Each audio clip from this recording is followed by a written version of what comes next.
Assalamualaikum warahmatullahi wabarakatuh. Apa kabar anak-anak? Semoga kalian masih tetap semangat dalam mengikuti pelajaran hari ini. Baiklah, kita akan masuk kepada pelajaran Pendidikan Agama Islam dan Budi Pekerti kelas 9. Materi kita kali ini adalah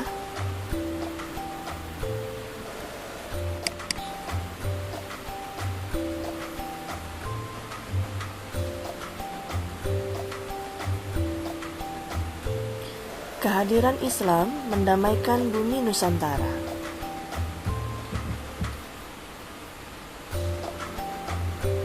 Submateri kita, alur perjalanan dakwah di Nusantara.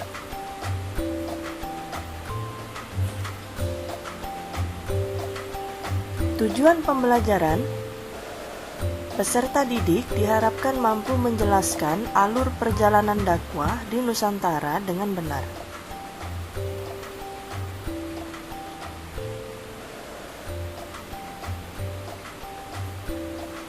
Silakan amati dulu gambar berikut ini. Berbagai contoh, peta Nusantara, ceramah agama di berbagai daerah, Masjid Agung Demak, mengarungi samudra demi menyebarkan agama Islam ke berbagai penjuru dunia, termasuk ke Nusantara.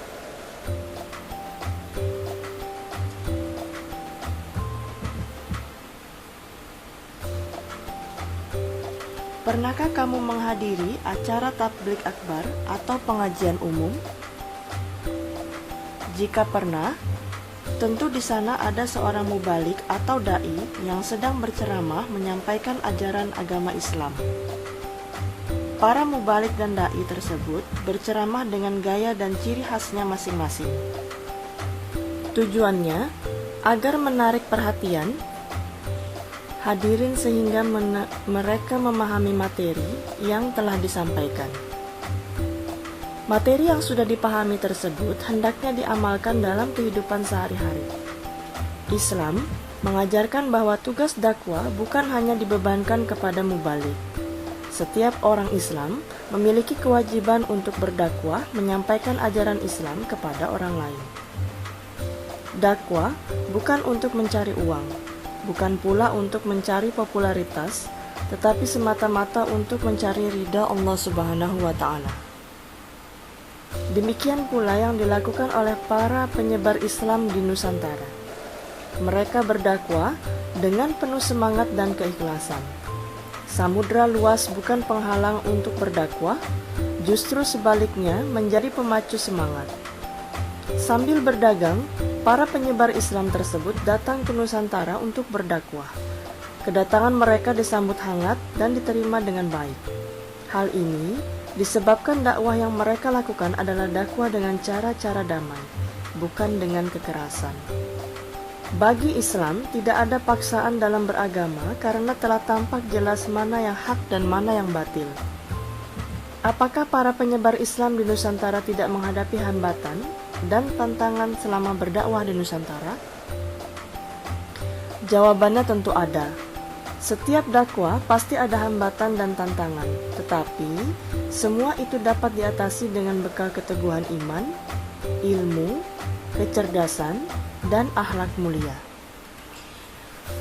Ajaran Islam mudah diterima oleh penduduk Nusantara.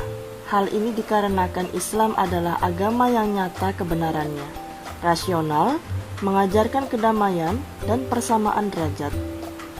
Keberhasilan dakwah di Nusantara dapat dinikmati hingga saat ini. Bahkan, saat ini Indonesia memiliki penduduk muslim terbesar di dunia. Kita harus meneladani kegigihan mereka dalam berdakwah. Oleh karena itu, kita harus berdakwah dengan cara kita masing-masing. Sebagai pelajar, cara kalian berdakwah tentunya dengan belajar dengan tekun dan berakhlak mulia kepada siapapun. Tunjukkanlah bahwa kamu adalah generasi muda Islam yang tangguh, cerdas, dan berkarakter.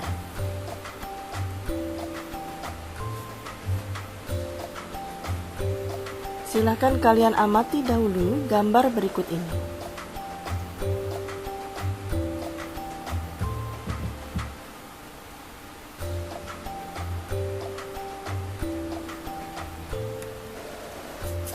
Indonesia dikenal sebagai negara dengan penduduk muslim terbesar di dunia. Padahal jika kita melihat sejarah lahirnya agama Islam di bawah para nabi, Indonesia tidak begitu dikenal. Namun, berkat kegigihan para dai dan ulama, perkembangan Islam di Nusantara begitu pesat sampai saat ini. Lalu bagaimanakah alur perjalanan dakwah di Nusantara? Sejak zaman prasejarah, penduduk Nusantara dikenal sebagai pelayar-pelayar tangguh yang sanggup mengarungi samudra lepas. Menurut catatan sejarah, pada awal Masehi sudah ada jalur pelayaran dan perdagangan antara kepulauan Indonesia dengan berbagai daerah di Asia Tenggara. Wilayah Nusantara yang menjadi lintasan penting perdagangan adalah wilayah Nusantara bagian barat, yakni Malaka dan sekitarnya. Daerah tersebut sudah terkenal sejak zaman dahulu karena kaya akan hasil bumi. Daerah tersebut kemudian menjadi perlintasan para pedagang Cina dan India. Sementara itu, pelabuhan-pelabuhan penting di Sumatera dan Jawa antara abad ke-1 dan abad ke-7 sering disinggahi pedagang dari Lamuri, Aceh, Barus, Palembang, Sunda Kelapa, dan Gresik. Bersamaan dengan itu, datang pula para pedagang yang berasal dari Timur Tengah pada abad ke-7 Masehi, abad ke-1 Hijriah. Malaka menjadi pusat utama lalu lintas perdagangan dan pelayaran. Mereka tidak hanya berdagang, tetapi sekaligus berdakwah menyebarkan agama Islam. Dengan demikian, agama Islam telah ada di Indonesia sejak abad ke-1 Hijriah. Para ahli sejarah mencatat bahwa Islam masuk ke Indonesia melalui jalur perdagangan. Sebelum Islam datang, Nusantara berada dalam pengaruh agama Hindu-Buddha. Pengaruh-pengaruh tersebut terdampak pada pola hidup masyarakat yang ada di Indonesia. Namun, dalam perkembangannya, pengaruh Islam jauh lebih kuat daripada pengaruh agama Hindu-Buddha. Masuknya agama Islam di Nusantara melalui jalur perdagangan berlangsung dengan cara damai. Agama Islam mudah diterima dan mendapat perhatian dari penduduk Nusantara. Berbagai sumber sejarah menyatakan bahwa agama Islam sudah masuk ke Indonesia pada abad ke-7 Masehi. Namun, keberadaan para pemeluk ajaran Islam menjadi kelas abad ke-13 yang ditandai dengan berdirinya Kerajaan Samudra Pasai yang ada di Aceh sebagai kerajaan Islam yang pertama. Proses masuknya Islam di Indonesia berjalan secara bertahap dan melalui banyak cara. Menurut para ahli sejarah, teori-teori tentang kedatangan Islam di Indonesia yang pertama adalah teori Mekah. Menurut teori Mekah, proses masuknya Islam ke Indonesia adalah langsung dari Mekah atau Arab. Terjadi pada abad pertama Hijriah atau abad ke-7 Masehi. Para pedagang dari Timur Tengah memiliki misi dagang dan dakwah sekaligus.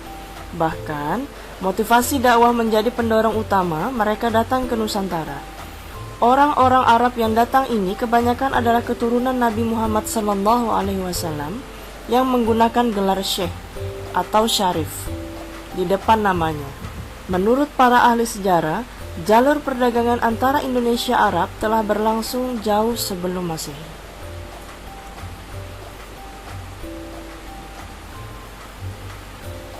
Teori Gujarat. Teori Gujarat mengatakan bahwa proses kedatangan Islam ke Indonesia berasal dari Gujarat pada abad ke-7 Hijriah atau abad ke-13 Masehi.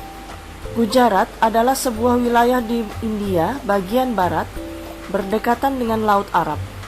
Menurut teori ini, orang-orang Arab bermazhab Syafi'i telah bermukim di Gujarat dan Malabar sejak awal Hijriah abad ke-7 Masehi. Namun, yang menyebarkan Islam ke Indonesia bukanlah dari orang Arab langsung, melainkan pedagang Gujarat yang telah memeluk Islam dan berdagang ke Nusantara. Orang-orang Gujarat telah lebih awal membuka hubungan dagang dengan Indonesia dibanding dengan pedagang Arab. Yang berikutnya, teori Persia. Teori Persia mengatakan bahwa proses kedatangan Islam ke Indonesia berawal dari daerah Persia atau Parsi, yang sekarang disebut dengan Iran. Sebagai buktinya, ada kesamaan budaya dan tradisi yang berkembang antara masyarakat Parsi dan Indonesia.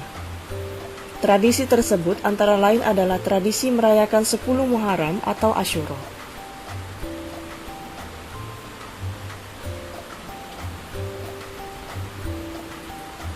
Berikutnya, teori Cina. Menurut teori Cina, proses kedatangan Islam ke Indonesia, khususnya di Tanah Jawa, berasal dari para pedagang Cina. Mereka telah berhubungan dagang dengan penduduk Indonesia jauh sebelum Islam dikenal di Indonesia, yakni sejak zaman Hindu-Buddha. Ajaran Islam telah sampai di Cina pada abad ke-7 Masehi pada masa dinasti Tang 618-960 di daerah Guangzhou, Kanton, Zhangzhou, dan pesisir Cina Selatan. Telah terdapat sejumlah permukiman, khususnya adalah masyarakat Islam. Sebagai pembuktian teori Cina bahwa raja Islam pertama di Jawa, yaitu Raden Fatah dari Bintaro Demak, merupakan keturunan Cina. Ibunya disebutkan berasal dari Champa, Cina bagian selatan, sekarang termasuk Vietnam. Bukti lainnya adalah adanya masjid-masjid tua yang bernilai arsitektur Cina atau Tiongkok di berbagai tempat di wilayah Jawa. Pelabuhan penting seperti di Gresik, misalnya, menurut catatan-catatan Cina, diduduki pertama kali oleh para pelaut dan pedagang yang ada di Cina. Semua teori di atas masing-masing memiliki kelemahan dan kelebihan tersendiri. Tidak ada pemutlakan dan kepastian yang jelas dalam setiap teori tersebut. Semua teori di atas semakin memperkaya khasanah keilmuan tentang sejarah Islam yang ada di Nusantara. Agama Islam berkembang di Indonesia disebarkan oleh berbagai golongan, yaitu para pedagang, mubalik, sufi, dan para wali. Para wali menyebarkan Islam di Nusantara, khususnya di Tanah Jawa. Di antara sekian banyak wali, yang terkenal adalah Wali Songo, Wali 9, yang ada di Indonesia. Yang pertama, Sunan Maulana Malik Ibrahim atau Syekh Maghribi yang diduga berasal dari Persia dan berkedudukan di Gresik. Yang kedua adalah Sunan Ampel atau Raden Rahmat yang berkedudukan di Ampel, Surabaya.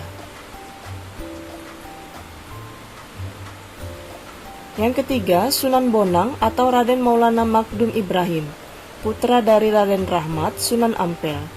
Ia tinggal di Bonang, dekat Tuban.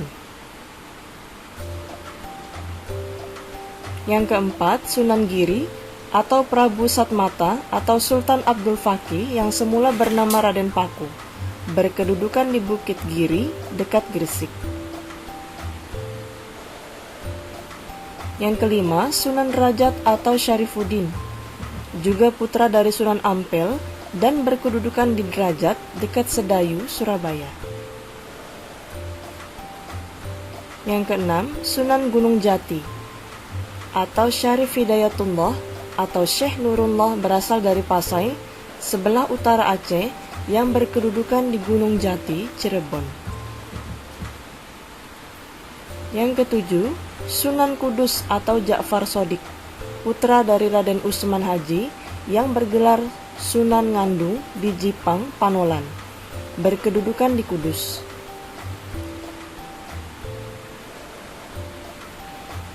Yang kedelapan, Sunan Kalijaga. Nama aslinya adalah Raden Masyahid. Beliau adalah putra Tumenggung Wilikita, Bupati Tuban yang berkedudukan di Kadilangu, dekat Demak. Yang terakhir, Sunan Muria atau Raden Umar Said adalah putra dari Sunan Kalijaga, berkedudukan di Gunung Muria, Kudus. Baiklah anak-anak, cukup sekian dulu materi kita kali ini. Semoga kalian dapat memahami pemaparan yang telah Ibu sampaikan. Kita akan bertemu lagi minggu depan dengan materi yang berbeda. Sampai jumpa. Wassalamualaikum warahmatullahi wabarakatuh.